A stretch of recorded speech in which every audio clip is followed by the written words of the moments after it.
আসসালামু আলাইকুম everyone, welcome to my channel. আজ আমি বেগুন দিয়ে খুবই মজাদার একটি রেসিপি দেখাবো। বেগুন দিয়ে তো আপনারা অনেকেই অনেক কিছুই বানিয়ে খেয়ে থাকবেন। একবার এভাবে বানিয়ে দেখবেন, আশা করি আপনাদের বাড়ির সকলের ভালো লাগবে। আর কোনো অতিথিকে যদি এভাবে পরিবেশন করে দেন তাহলে তো আর কোনো গল্পই হয় না। তাহলে ভিডিওটি শেষ পর্যন্ত দেখার অনুরোধ রইল। ভালো লেগে থাকলে লাইক, কমেন্ট ও শেয়ার করে দেবেন।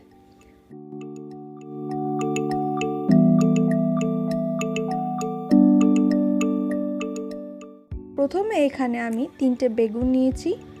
আপনারা যে কোনো ধরনের বেগুন নিতে পারেন। আর বেগুনগুলো আমি ধুয়ে ভালোভাবে পরিষ্কার করে নিয়েছি। এবার বেগুনটা আমি ছিলে নেব। এখানে কিন্তু আপনারা চাইলে নাও ছিলে নিতে পারেন।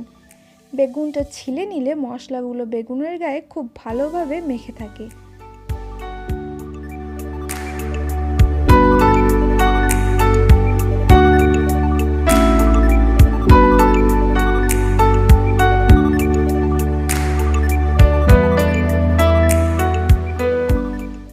বেগুনগুলো ছিলা হয়ে গেলে বেগুনটা আমি কেটে দুভাগ করে নেব।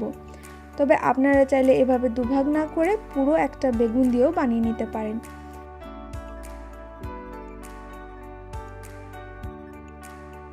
এবার বেগুনটা আমি এভাবে চিড়ি করে কেটে নেব।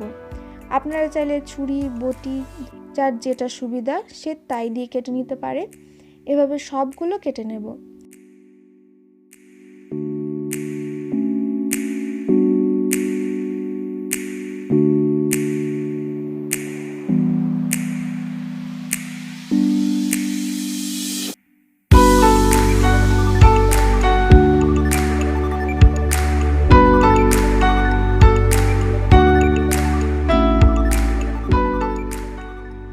এবার আমি একটা পাত্রে নিয়ে নিচ্ছি একটা ডিম,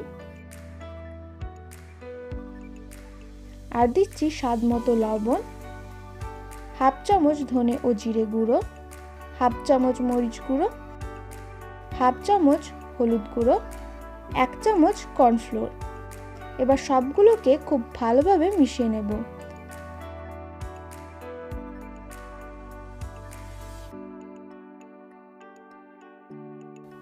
খুব ভালোভাবে মেশানো হয়ে গেলে আমি একটা বেগুন দিয়ে খুব ভালোভাবে বেগুনের সঙ্গে মেখে নেব। এভাবে বেগুনটার সঙ্গে ভালোভাবে মেখে নিতে হবে। মাখা হয়ে গেলে এগুলো আমি তেলে ভেজে নেব।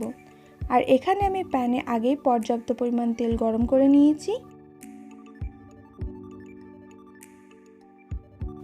গ্যাসের ফ্লেমটা লো টু মিডিয়াম ফ্লেমে রাখবো ও এভাবে উল্টে পাল্টে আমি বেগুনগুলো ভেজে নেব। উপর থেকে একটু মেখে রাখা ব্যাটারটাই দিয়ে দিচ্ছি। এভাবে আমি সবগুলোই ভেজে নিয়েছি।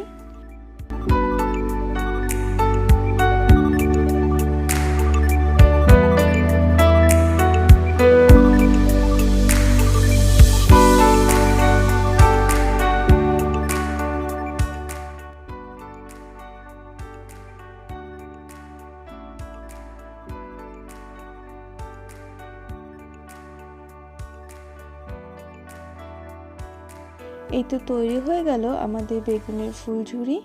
খেতে অনেক টেস্টি হয়। বাড়িতে অবশ্যই একবার ট্রাই করে দেখবেন। একদমই ভিন্নভাবে বানিয়ে দেখালাম। আপনাদের বাড়ির ছোট বড় সকলের খুব ভালো লাগবে। বাচ্চাদের যদি এভাবে বেগুন বানিয়ে দেন তাহলে কিন্তু তারা আর বেগুন খেতে না বলবে না। রেসিপিটি বাড়িতে অবশ্যই একবার ট্রাই করে দেখবেন ও কেমন হয়েছে আমাকে কমেন্ট করে অবশ্যই জানাবেন। ভিডিওটি শেষ পর্যন্ত দেখার জন্য অসংখ্য ধন্যবাদ। অনেক ভালো থাকবেন, সুস্থ থাকবেন। আল্লাহ হাফেজ।